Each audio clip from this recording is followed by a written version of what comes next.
नमस्कार आदाब दोस्तों तीन बड़ी खबरें सामने आ रही हैं। सबसे पहली और बड़ी खबर हरिद्वार में हुई नफरती धर्म संसद के बाद दोस्तों अब उत्तर प्रदेश में इस धर्म संसद का एक और कार्यक्रम होने जा रहा है और इसको लेकर के बड़ी खबर सामने आ रही है। दूसरी बड़ी खबर दोस्तों आ रही है कि धर्म संसद को ही लेकर के जिस तरह से नफरती धर्म संसद देश में हो रही है उस पर अब आरएसएस का बहुत बड़ा बयान आया है। आरएसएस से जुड़े एक संगठन का बड़ा बयान आया है। किस तरह से ये भी हम आगे आपको दिखाएंगे। साथ ही अगली बड़ी खबर में हम आपको बताएंगे दोस्तों उत्तर प्रदेश के राम राज्य की पोल खोलने वाली खबर गोरखपुर से सामने आ रही है, जहां पर एक शख्स को बताया जा रहा है कि दिन दहाड़े गोली मार करके खत्म कर दिया गया है और उसका गुनाह सिर्फ इतना था कि वो जो है मुसलमान था। किस तरह से ये भी आगे आपको दिखाएंगे। साथ ही साथ अगली बड़ी खबर में हम आपको बताएंगे दोस्तों कि देश में कोरोना के चलते गरीबों का जो हाल हुआ है इसकी जो ताजा रिपोर्ट सामने आई है इसने मोदी सरकार के साथ साथ तमाम सरकारों की पोल खोलकर रख दी है।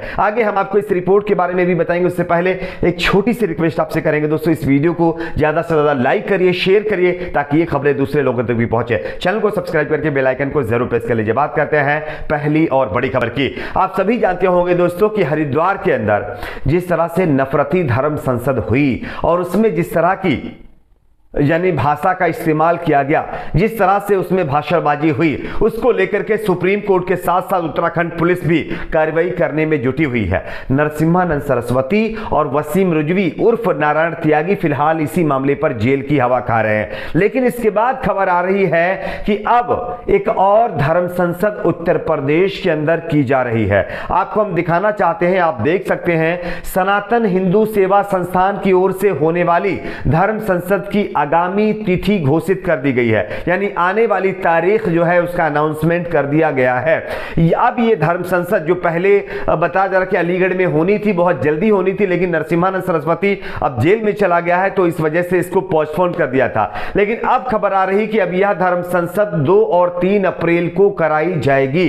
पहले 22 और 23 जनवरी को आयोजित की गई थी, मगर कोरोना को देखते हुए हुए धर्म संसद को स्थगित करने की बात कही जा रही थी। लेकिन अगर देखें तो आप देख रहे होंगे कि धर्म संसद जो नफरती लोग थे जिन्होंने भाषणबाजी की थी उनको फिलहाल जेल में डाला गया है, इस वजह से भी इसको पोस्टपोन किया गया होगा।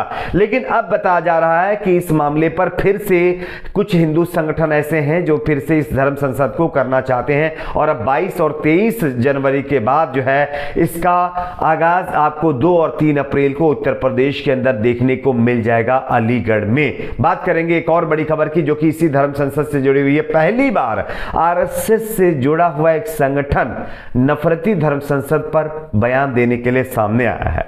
आपको हम खबर दिखा रहे हैं, आप देख सकते हैं राष्ट्रीय स्वयंसेवक संघ आरएसएस से जुड़े संगठन मुस्लिम राष्ट्रीय मंच ने यूपी चुनाव के मद्देनजर मुस्लिम उलेमाओं के साथ बैठक की और भाजपा के लिए समर्थन मांगा। इस दौरान मंच ने हाल ही में उत्तराखंड की धर्म संसद में की गई टिप्पणी पर जो है मुस्लिम समाज की चिंता पर कहा जो भी टिप्पणी की गई है वह किसी सभ्य समाज के लिए उचित नहीं है। मंच के 10 सदस्यों ने अमरोहा, मुरादाबाद और रामपुर में प्रचार किया। मुस्लिम राष्ट्रीय मंच के राष्ट्रीय संयोजक मोहम्मद अख्तर और उत्तराखंड मदरसा बोर्ड के चेयरमैन आदि शामिल थे जिन्होंने ये बातें कही हैं। यानी कि चुनाव से पहले इन लोगों के मुंह में दही जम गया था। जब पूरे देश में नफरती धर्म संसद की चर्चा हो रही थी तब ये लोग न जाने कौन सी गुफा में छिपकर बैठे हुए थे। लेकिन जब उत्तर प्रदेश की तारीखों का ऐलान हो गया है और जब वोट मांगने का वक्त आया है तब ये बता रहे हैं कि जिस तरह से हरिद्वार में नफरती धर्म संसद हुई, जिस तरह के उसमें बयानबाजी हुई, वो कतई जो है सभ्य समाज के लिए ठीक नहीं है। तो क्या ये चुनाव देख करके ये मौके पर चौका मारने वाली बात नहीं है? खैर जो भी हो, आरएसएस से जुड़ा हुआ संगठन मुस्लिम जो है राष्ट्रीय मंच ने पहली बार नफरती धर्म संसद पर अपना बयान दिया है। एक और खबर की बात करते हैं दोस्तों, ये खबर आ रही है उत्तर प्रदेश के योगी जी के राम राज्य से और योगी जी के राम राज्य के साथ साथ योगी जी के यानी गढ़ से भी ये खबर है। यहां पर एक दिलशाद नामक युवक को दिन दहाड़े गोली मारकर खत्म कर दिया है और उसका गुनाह सिर्फ इतना था कि वो जात से मुस्लिम था और उसने एक गैर मुस्लिम लड़की से शादी कर ली थी। इस वजह से कुछ लोगों को उसका यह फैसला पसंद नहीं आया और उसने हथियार उठा लिए, यानी कि उन लोगों ने जिन्हें यानी समाज की लड़की थी उनके परिवार वालों ने, उसके बाद बताया जा रहा कि दिलशाद को मारकर खत्म कर दिया। लेकिन इस घटना के बाद उत्तर प्रदेश की योगी सरकार की पोल खुल जाती है, क्योंकि दिन दहाड़े अपराधी जो है एक शख्स को मार देते हैं और उसके बाद जो गोदी मीडिया का चरित्र सामने आया दोस्तों, वो देखने के ही काबिल है। आप देखिए, मैं आपको दिखाना चाहता हूं कि मीडिया किस तरह से जो है इस मामले को एक तरह से अलग तरीके से पेश करने की कोशिश कर रही है। और गोरखपुर कचहरी में इस दिलशाद नामक युवक को मार करके खत्म किया गया है। खैर, मीडिया की पहले हम आपको बताते हैं कि मीडिया ने इस पर क्या छापा है, उसके बाद मीडिया को एक्सपोज भी करेंगे। सबसे पहले आप देखिए सुदर्शन न्यूज, वैसे इस चैनल को अक्सर जो है एक तरह का भड़काऊ खबरें दिखाने के लिए और हमेशा एक विशेष समुदाय को टारगेट करने के लिए विख्यात माना जाता है। इसका बहुत मतलब जो है फेमस है इस मामले पर। यह लिखता है कि पिता ने गोली मारकर बलात्कारी लव जिहादी का लिया प्रतिशोध, जानिए क्या है पूरा मामला। यह सुदर्शन न्यूज चैनल ने अपनी खबर में छापा है।